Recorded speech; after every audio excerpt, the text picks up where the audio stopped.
بسم الله الرحمن الرحيم. جايبه لكم النهارده 7 نصايح مهمين جدا جدا جدا في المطبخ. هقولهم لكم على السريع، وما تخشوا الفيديو هتلاقي كل حاجه بالتفصيل انا عملت ايه. اول حاجه النهارده نصيحه معايا: طول ما انت بتطبخي ما تسيبيش اي مواعين في الحوض ايا كانت المواعين ايه. تاني حاجه البوتاجاز، طول ما بوتاجازك نضيف وبعد اي اكل غسلتيه بتحسي طبعا بفرق جميل جدا جدا جدا، وتحسي بوتاجازك على طول نضيف. تالت نصيحه معايا النهارده الرخامه بتاعتك، طول ما رخامتك نضيفه ومتلمعه ومفيش فيها اي حاجه هتحس ان المطبخ كله نضيف. رابع حاجه معايا النهارده المواعين، طبعا اللي احنا هنغسلها هنخلص المواعين. اهم حاجه عندنا النهارده الحوض، طول ما الحوض بتاعك نضيف وبيلمع مطبخك نضيف وريحته زي الفل. خامس حاجة معايا النهاردة ان شاء الله وهي الفوط المطبخ. بعد ما بتخلصي غسيل مواعينك امسكي الفوط بشوية بريل وطهريهم بشوية كلور، ادعكيهم على ايدك انشريهم، هتقومي تاني يوم تلاقوهم نضاف وزي الفل. الستة النصيحة معانا النهاردة أرضية المطبخ. خلصي مطبخك حتى لو كان مطبخك نضيف ومسحاه بفوطة وشوية ديتول، لمعي مطبخك هيبقى تمام وزي الفل.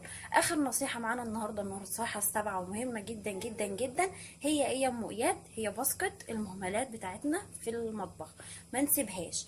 ممكن يكون مطبخنا نضيف وزي الفل وتحتاري مطبخي ريحته وحشة، طب ايه السر ورا الريحة دي؟ السر ده ممكن يكون الباسكت بتاع المهملات بتاعتنا. نحاول ان احنا كل يوم كل يوم نطلع الباسكت نرميه، ما نسيبوش في المطبخ. دول ال7 نصايح. يلا اجري على الفيديو شوف انا عملت ايه النهارده بال7 نصايح دول، وفعلا مريحيني جدا جدا، بعمل بيهم على طول والحمد لله. ما تنسونيش. بسم الله الرحمن الرحيم. السلام عليكم ورحمة الله وبركاته. معكم ام اياد من قناة مامة يوميات اياد وياسر. اتمنى اللي لسه مشتركش في قناتي يشترك. كل سنة وانتم طيبين، رمضان كريم. انا النهارده ان شاء الله جايبه لكم حاجة مهمة جدا جدا جدا لكل ست بيت. جايبه لكم النهارده روتيني بعد الفطار، وايه الحاجات اللي انا بعملها يوميا في صيام او في فطار او في اي وقت. الحاجات دي فعلا فعلا بتسهل عليا حاجات كتير، بتخلي دايما مطبخي رايق، مفيش كركبه مواعين في الحوض، مفيش اي حاجه من اللي بالكم فيها. فالنهارده ان شاء الله معانا شويه نصايح كده انا هقولها لكم، او الحاجات اللي انا متعوده عليها وبعملها دايما وماشيه عليها في رمضان او غير رمضان. وفعلا الحاجات دي بتفرق معايا جدا جدا، ان هي فعلا بتريحني في حاجات كتير. طبعا احنا في المطبخ احنا فطرنا ودخلنا طبعا. اول نصيحه هقولها لكم ان شاء الله معايا النهارده، النصيحه الاولى: ان انا طول ما انا بطبخ ايدي في الطبيخ وايدي في اي حاجه بتتوسخ حواليا. النصيحه الاولى معايا اهو، ان انا طول ما انا بطبخ ايدي في الطبيخ وايدي في اي حاجه بتتوسخ، حتى لو معلقه شاي ما دام اتوسخت اقف على الحوض اغسلها.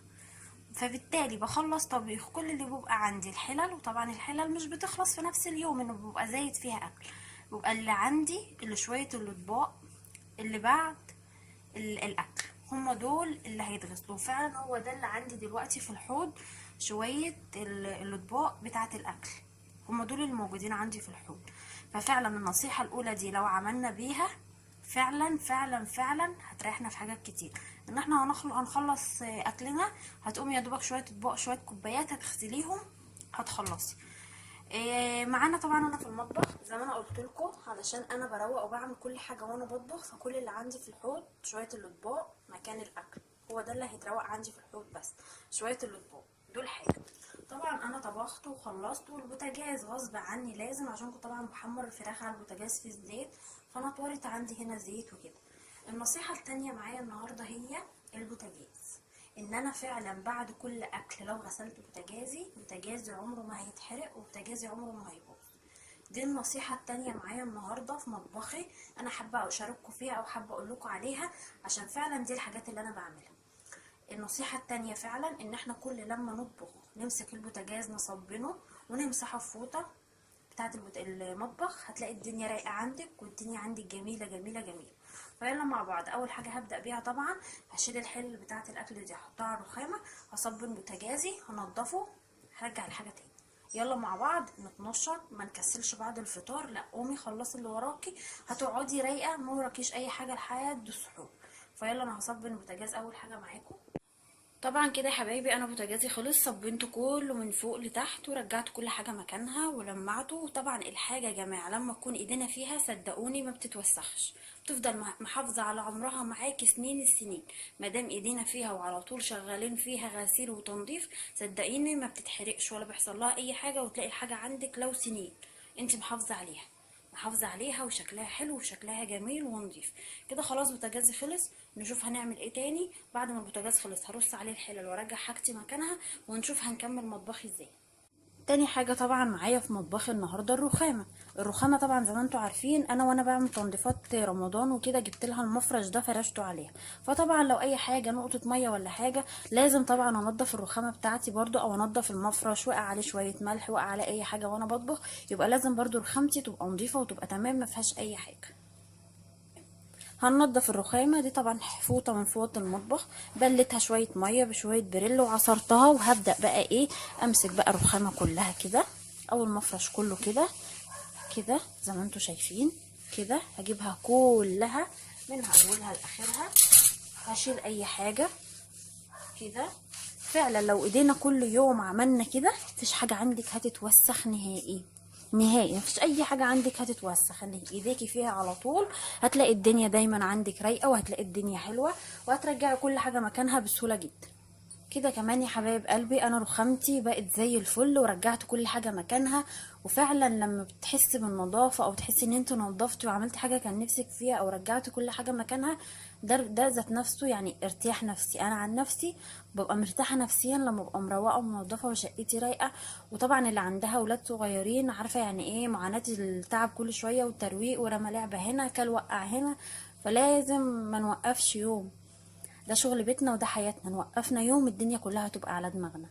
ففعلا قومي تنشطي تشجعي، قومي شوفي وراكي ايه، غسيلي اغسلي، مطبخ روقي، اتحركي. زي ما بيقولوا ايه، الحركه بركه، الحركه بركه فعلا. انا كده خلصت رخامتي، كل اللي عندي بقى شويه الاطباق اللي في الحوض. يلا نشوف هنعمل فيهم ايه ونخلص النهارده. روتيني بعد الفطار في المطبخ او روتين عامه في المطبخ يوميا لازم اعمله كده واتنشط واتشجع واشوف هعمل ايه واخلص اللي ورايا. هنشوف بقى المواعين اللي في الحوض هنعمل فيها. هنبدأ ونقول بسم الله. زي ما انا قلت لكم كل اللي عندي في الحوض شويه الكوبايات وشويه ايه الاطباق مكان الفطار بتاعنا النهارده. انا طبعا هبدأ بقى اصبن الكوبايات بتاعتي. اول حاجه جبت طبعا سلكه نظيفه، هصبن بقى طبعا الكوبايات الاول كده. صبنت الكوبايات هخش بقى على الاطباق، طبعا كلها اطباق صيني وكم معلقه، يعني ايه مهمش قضيه.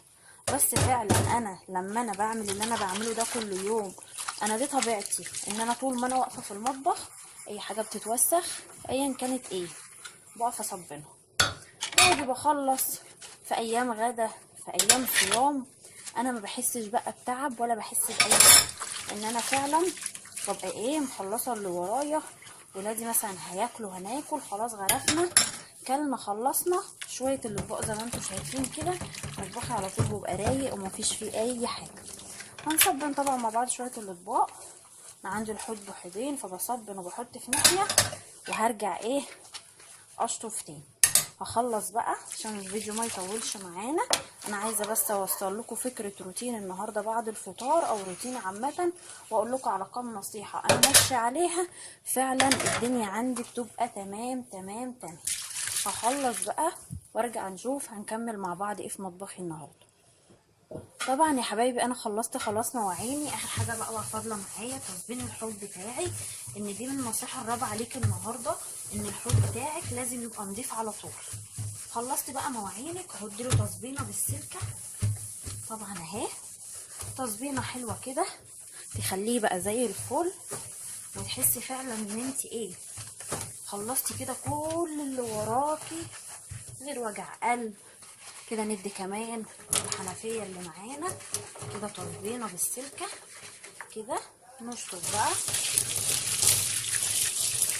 كده، نشطف الحوض بتاعنا كده. هنخلص بقى شطف الحوض كده يا حبايبي. طبعا قلت لكم النصيحه الرابعه اللي هي غسيل الحوض بتاعي عشان دايما يفضل نضيف ومنور. اخر حاجه بقى معايا الفوطه اللي انا استخدمتها ونشفت هنا ونشفت هنا، ما هي فوطه من فوط المطبخ، عشان نحافظ على فوط المطبخ بتاعتنا وما تتوسخش معانا دايما ونحس ان احنا بنهلك فوط مطبخ كتير. اهو على اخر ايد ليا جوه المطبخ اهي الفوطه اهي مع سنه بريم. عايزه تطهريها بشويه كلور ماشي، تمسكيها بقى كده تحت الميه وانت واقفه كده من غير اي تعب من غير اي مجهود. احنا لسه مخلصين، لو فيها اي حاجه هتطلع معاكي. دي برضو النصيحه الخامسه معايا النهارده اللي انا بقولك عليها. لو عملتي كل يوم ده في المطبخ بتاعك هتحسي ان المطبخ بتاعك على طول رايق. كده انا خلصت، هو لسه في حاجه واحده بس في مطبخي اللي هتتعمل، هخلصها ودي هتبقى النصيحه السادسه بتاعتي النهارده. طريقه سهله وبسيطه جدا، مطبخي رايق وريحته نظيفه ومفيش فيه اي حاجه. كده يا حبايبي خلصت، غسلت الحوض وغسلت الفوطه اللي كانت في ايدي شغاله بيها طول اليوم في المطبخ. كده حوضي خلص، مواعيني خلصت، كل حاجه خلصت، ما خدتش مني وقت خالص. ناقص حاجه حاجتين كمان هنعملهم مع بعض هيخلوا دايما مطبخنا رايق ومطبخنا نضيف مفيش فيه اي حاجه. يلا نكمل مع بعض النصيحه السادسه والنصيحه السابعه معانا. كده يا حبايبي مواعيني خلصت وسبتها كمان تتصفى اهي، علشان مثلا قبل ما احطها في المكان اللي انا هحطها فيه تبقى متصفيه ما تعمليش اي ميه ولا اي حاجه. لسه عندي بقى الحاجه الوحيده او الحاجتين اللي عندي لسه في مطبخي المفروض ان انا هعملهم معاكم دلوقتي. وكده هخرج من مطبخي احط دماغي وانا مرتاحه ان مطبخي خلاص راق، ما عادش عندي اي حاجه. كل الحكايه اللي هتبقى عندي الارضيه زي ما انتم شايفين. طبعا انا قبل ما ادخل المطبخ انا النهارده برضو كنت مروقه مطبخي وكنت ماسحه وكنت عامله كل حاجه، فمطبخي كان رايق مفيش فيه اي حاجه، وكان عندي حاجات كتير في الشقه وغسيل وحاجات كتير، فمطبخي مفيش فيه حاجه. بس احتياطي وانا بغرف وانا بعمل حبايه رز وقعت مني، حاجه وقعت مني على الارض، احتياطي برضو الارضيه. فلازم هنعملها مع بعض. هنعمل ايه بقى مع بعض في ارضيتنا النهارده؟ هنشيلها فوطنا مبلوله. طبعا انا كده كده مسحه قبل ما اعمل الاكل، انا داخله ومطبخي كان نظيف فمسح فوطه مبلوله مع شويه ديتول ونلمع الارضيه ونرجع نفرشها تاني. واقول لكم على اخر نصيحه معايا النهارده، ان عملتي كده يوميا كل يوم مش هتحتاجي، هتحسي مطبخك فعلا على طول رايق ونضيف وريحته حلوه. هخلص معاكم الارض وارجع اقول لكم اخر نصيحه، واعد لكم السبع نصايح تاني للي ما هيحضر الفيديو معايا في الاول وهيحب ان هو يجري على طول الحاجات اللي انا بعملها. هقول لكم السبع نصايح بتوعي اللي انا بمشي عليهم على طول وبعملهم فعلا ببقى مرتاحه من ناحيه مطبخي على طول.